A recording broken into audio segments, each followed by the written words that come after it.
ఇవాళ వచ్చినటువంటి కాంగ్రెస్ పార్టీ దానికి భిన్నంగా ఏం చేస్తలేదు. ఇంకింత అధ్వాన్నమైనటువంటి స్థితిలకే పోతుంది విద్యారంగం అనేటువంటిది మనకు కళ్ళకు కనబడుతుంది.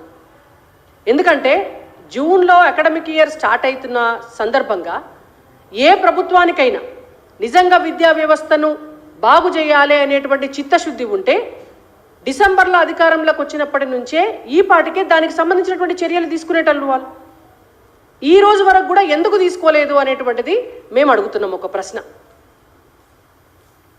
ఫీజులు కట్టలేక తల్లిదండ్రులు అరన్న గోసపడుతున్నారు. ఈ రాష్ట్రంలో ఏ తల్లిదండ్రులకైనా కూడా పిల్లల చదువులకు సంబంధించినటువంటి టెన్షన్ కంటే వేరే టెన్షన్ ఏం లేదు. చిన్నపిల్లలైతే అడ్మిషన్ ఫీజులు కట్టాలా, లేకపోతే క్వార్టర్లీ కట్టాలి, హాఫ్ ఇయర్లీ కట్టాలి, ఈ ఏడాది 1,00,000 కడితే వచ్చే ఏడాది 1,50,000 కట్టాలి, మళ్ళొచ్చే ఏడాది 2 లక్షలు కట్టాలి. దీని మీద ఎల్కేజీ చదివేటటువంటి పిల్లలకు స్కూల్లో అడ్మిషన్ ఇచ్చేటువంటి పిల్లలకు కూడా 3 లక్షలు 5 లక్షలు తీసుకుంటున్నటువంటి స్కూల్స్ కూడా ఉన్నాయి. మరి వాటిపైన ఈ రోజు వరకు కూడా నియంత్రించడానికి ఒక చట్టం కానీ, ప్రభుత్వం నుంచి ఒక వార్నింగ్ కానీ, విద్యాశాఖకు ఒక లెటర్ కానీ ఏదన్నా తెలంగాణ రాష్ట్ర ప్రభుత్వం ఎందుకు పంపించాలి అని మేము అడుగుతున్నాం. అంటే ఇష్టానికి వదిలేస్తారా? తెలంగాణ రాష్ట్రంలో ఏ పాఠశాల అయినా ఏ కళాశాల అయినా ఇష్టం వచ్చినట్టు ఫీజులు వసూలు చేయడానికి తెలంగాణ రాష్ట్ర ప్రభుత్వం అనుమతినిస్తుందా? మీరు ఆ సమాధానం చెప్పండి మాకు. అయితే నియంత్రిస్తారా? మీరు నియంత్రించకపోతే అనుమతించినట్టే. మరి వాళ్ళ దగ్గర నుంచి కూడా మీరు ఎడ్యుకేషనల్ ఇన్స్టిట్యూషన్స్ దగ్గర నుంచి ఏమన్నా కమిషన్లు తీసుకుంటున్నారా? ఎట్లయినా రేవంత్ రెడ్డి గారు ఎమ్మెల్యే టికెట్లు, ఎంపీ టికెట్లు, ఎమ్మెల్సీ టికెట్లు ఇచ్చడంలో రేటు కట్టి రేటంత రెడ్ అయ్యిండు. ఆ తర్వాత ఈ ట్యాక్సు ఆ ట్యాక్సు కాంట్రాక్టర్ల దగ్గర నుంచి, ప్రొక్లైనర్లు నడుపుకునేటటువంటి వాళ్ళ దగ్గర నుంచి, ప్రాజెక్టులు చేసేటోళ్ళ దగ్గర నుంచి, ప్రతి ఒక్కరి దగ్గర నుంచి కూడా ట్యాక్స్ వసూలు చేసి కేంద్రానికి పంపిస్తున్నారు.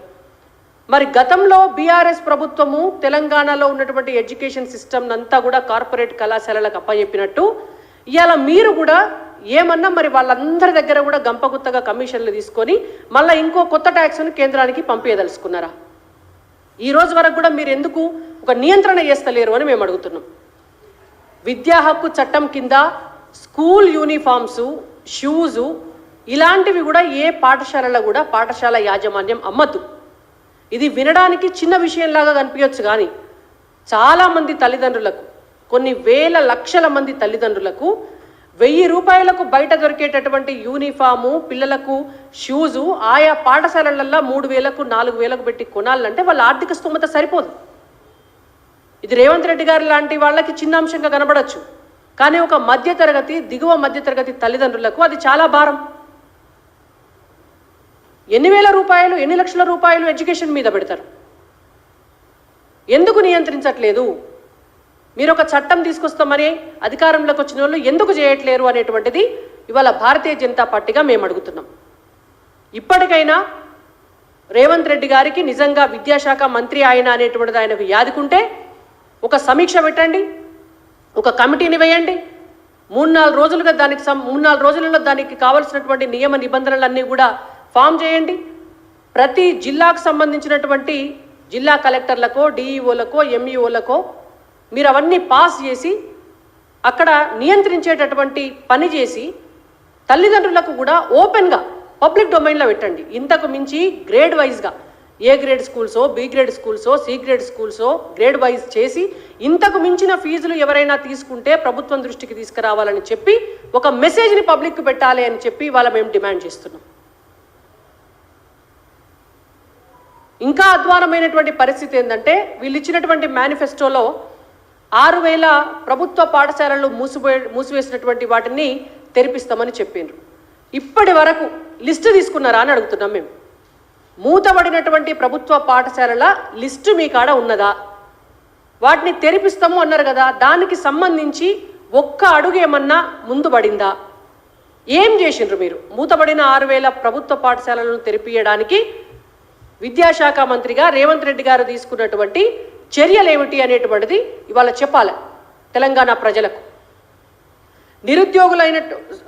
చదువుకుంటున్నటువంటి విద్యార్థినులందరికీ కూడా 18 ఏళ్ళు దాటినటువంటి వాళ్ళకి స్కూటీలు ఇస్తాము, స్కూటీలు వేసుకొని కాలేజీలోకి పోండి అని అన్నారు. ఈ స్కూటీలు కాలేజ్ స్టార్ట్ అవుతుంది. ఇంకొక 2-3 రోజులైతే జూన్ 4వ తారీఖు, జూన్ 8వ తారీఖు, జూన్ 10వ తారీఖు చాలా కాలేజీలు కూడా ఓపెన్ చేస్తున్నారు. మరి అలా మీరు స్కూటీలు ఇస్తలేరని కాలేజీలకు పోవద్దని చెప్తారా మరి ఆడపిల్లలందరినీ? ఏమైంది స్కూటీలు ఇచ్చేటటువంటి కార్యక్రమం అని చెప్పి రేవంత్ రెడ్డి గారిని ఇవాళ మేము అడుగుతున్నాం.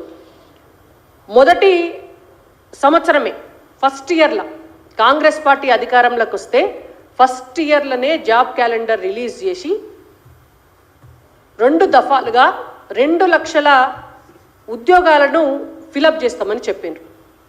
Already half of the year అయిపోయింది. అంటే ఈ పాటికి 1,00,000 ఉద్యోగాలు ఫిలప్ కావాలి. మరి ఈ 1,00,000 ఉద్యోగాలలో కూడా 25,000 ఉద్యోగాలు టీచర్స్కి సంబంధించినవి. మరి ఉపాధ్యాయుల పోస్టుల భర్తీ కోసము పరీక్షల కోసము డేట్లు ఇచ్చిండ్రే తప్ప ఈ రోజు వరకు కూడా కొత్తగా మీరు అపాయింట్ చేసి ఒక టీచర్కు నౌకరిచ్చి పలానా స్కూల్కు పంపించింది ఉన్నదా? మరి ఎందుకు మీకు అంత నిర్లక్ష్యం అని మేము అడుగుతున్నాం. చదువు కంటే ఇంపార్టెంట్ అయినటువంటి విషయము ఏముంటుంది ప్రభుత్వానికి? ఒక ఊరైనా, ఒక రాష్ట్రమైనా, ఒక దేశమైనా కూడా అభివృద్ధి చెందుతుంది అని అంటే చదువు లేని అభివృద్ధి సాధ్యమవుతుందా? మరి మీరు ఇవాళ తెలంగాణ రాష్ట్రంలో ఉన్నటువంటి విద్యార్థులకు పిల్లలకే మంచి చదువును అందించలేనప్పుడు, వాళ్ళ చదువు చెప్పేటటువంటి పాఠశాలల యాజమాన్యాలు, పాఠశాలల్లో ఉండేటువంటి ఉపాధ్యాయులనే మీరు రిక్రూట్ చేయలేనప్పుడు నాణ్యమైనటువంటి విద్యను ఎట్లా అందిస్తారు? ప్రజాపాలన ఎట్లా అందిస్తారు? తెలంగాణ రాష్ట్రాన్ని అభివృద్ధి పదంలో ఎట్లా తీసుకుపోతారు? మీరు మూతపడ్డ స్కూల్స్ను తెరిపియకపోతిరి.